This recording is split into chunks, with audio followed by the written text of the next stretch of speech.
King Aerys was said to love music, dancing, and masked balls, and he was exceedingly fond of young women, filling his court with fair maidens from every corner of the realm. Some say he had as many mistresses as his ancestor, Aegon the Unworthy.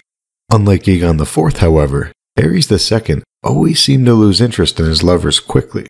Many lasted no longer than a fortnight, and few as long as half a year, with one exception.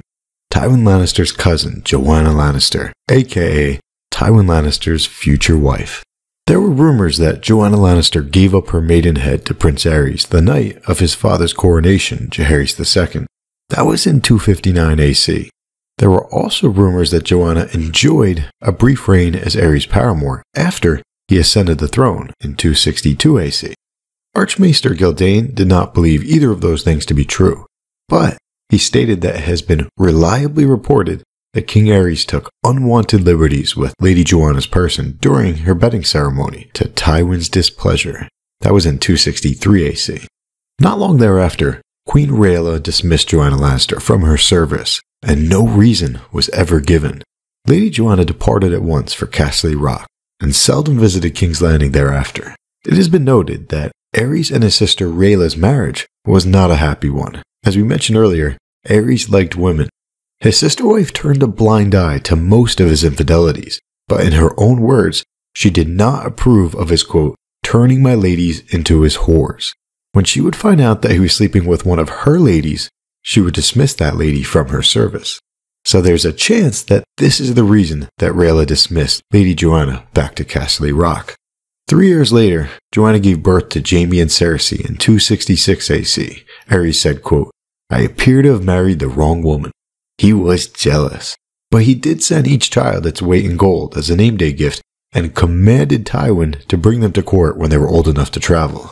And on top of that, he said, bring their mother too, for it has been too long since I gazed upon that fair face. In 267 AC, Tywin's father Tydos passed away. So keep in mind, Tywin is the hand of the king at this time, but he left King's Landing and he went back to Castle Rock. Aerys accompanied Tywin, but he left Queen Rhaella behind. And it's worth noting, Queen Rhaella was pregnant, so he left behind his pregnant wife to go to Castle Rock when Jaime and Cersei were 1-year-olds.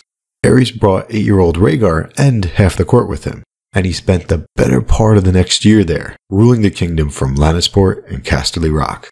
He did this while his wife was pregnant in King's Landing, and that child ended up a stillborn.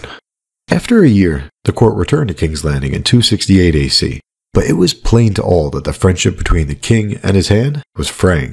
They say this because, where previously Aerys had sided with Tywin Lannister on most matters of substance, now the two men began to disagree. 4 years later, Joanna returns to court for the anniversary tourney of 272 AC, Aerys' 10th year upon the throne. Joanna brought Jaime and Cersei, who were now 6 years old. One night, Aerys got drunk and asked Joanna if her breasts, which used to be so high and proud, he asked her if they are now ruined after breastfeeding Jaime and Cersei. This dude's nuts, right? That question greatly amused Lord Tywin's rivals, who were always pleased to see the hand slighted or made mock of. But Lady Joanna was humiliated. Tywin Lannister attempted to return his chain of office the next morning. He was trying to resign as Hand of the King, but Mad King Aerys refused to accept his resignation. Tyrion was born a year later in 273 AC at Castle Rock, and Joanna died delivering him, just like Jon's mom and just like Dany's mom. So Tywin goes back to Castle Rock to mourn her, whereas Aerys is in King's Landing. But Aerys added insult to injury. He told the people around him, quote, the gods cannot abide such arrogance. They have plucked a fair flower from his hand and given him a monster in her place to teach him some humility at last. On a scale of 1 to 10, that was not very cool. So Aerys did not say that to Tywin, since Tywin was at Castle Rock, grieving. But that comment eventually reached Tywin's ears there. Tywin was never a man to make a show of his emotion. He continued on as Hand of the King, dealing with the daily tedium of the 7 kingdoms, while the king grew ever more erratic, violent, and suspicious. 8 years later, Aerys appointed him to the Kingsguard.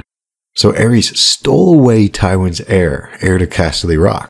Tywin must have been pissed, so what did Beta Tywin do? According to Grandmaster Pycelle, who is the biggest Tywin loyalist in the entire story, Tywin went to one knee and thanked the king for the great honor shown to his house, then fleeting illness, Lord Tywin asked the king's leave to retire his hand. That's everything that we know about the timeline. So Aerys loved women, but he always got bored of them. Most lasted a fortnight, a few lasted half a year, with one exception. Aerys was interested in Joanna Lannister for over a decade, so clearly he liked her a lot. There are rumors that he took her maidenhead and that she was his paramour for a brief period of time. Neither of those appear to be true, but it has been reliably stated that he took liberties with her on her wedding night. We don't know how much liberty he took. Did he kiss her? Did he fondle her? Did he do more? Regardless, that was in 263 AC, but Jaime and Cersei were not born until 266 AC. So even if Aerys had slept with her on her wedding night, no child came of that. Not long after the marriage, Rhaella was dismissed from Queen Rhaella's service, and the reason was most likely because Aerys was sleeping with her, or at least trying to. Fast forward 6 years from Jaime and Cersei's birth, Joanna returned to court in 272 AC. Tyrion was born a year later in 273 AC. So this is one of the many reasons that many fans believe that Tyrion is the secret Targaryen. Because clearly, either Tyrion or Jaime and Cersei are secret Targaryens. There are just way too many pages, passages, and lines dedicated towards Aerys and Joanna. Someone is a secret Targaryen bastard.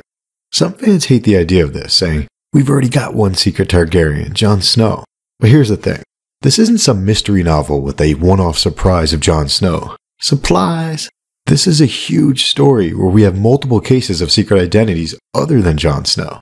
Recently, I made videos on Tormund Giantsbane and Lyanna Mormont. Those are just theories though, at least for now. But we have proof of other secret Targaryen bastards in this story. Queen Rhaenyra, for example, she had 3 of them, Jace, Luke, and Joff. They were not later Velaryon's children, they were the sons of Sir Harwin Strong. How do we know this? Because of their look. They did not have Valyrian traits, since Valyrian traits are recessive. They were Strongs, and the fact that they were bastards is a major factor leading into the Dance of the Dragons, because Rhaenyra's half-brother's children would always mock them for being Strongs, and that pissed off Rhaenyra and her father, Viserys.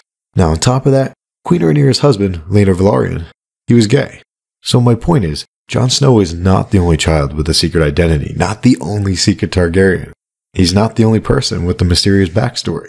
The clues are very heavy-handed that either Tyrion or Jaime and Cersei are Mad King Aerys bastards. As far as Jaime and Cersei, it all depends on these 3 words, not long thereafter. If that means 2 years, then Jaime and Cersei are the secret Targaryen bastards. On the other hand, Tyrion loves dragons, Tyrion has dragon dreams, and we have an exact time and place as to when Tyrion may have been conceived. When Joanna Lannister had returned to King's Landing in 272 AC for the anniversary tourney, and Tyrion was born a year later in 273 AC. So if you had to bet based off of just this information, you'd be smart to bet on Tyrion. But here's the thing. It's too obvious. That's not how George R. R. Martin rolls. George R. R. Martin loves to use red herrings. And this is not the only information that we've got. Tomorrow, we'll go over the first 2 clues that Jaime is a dragon.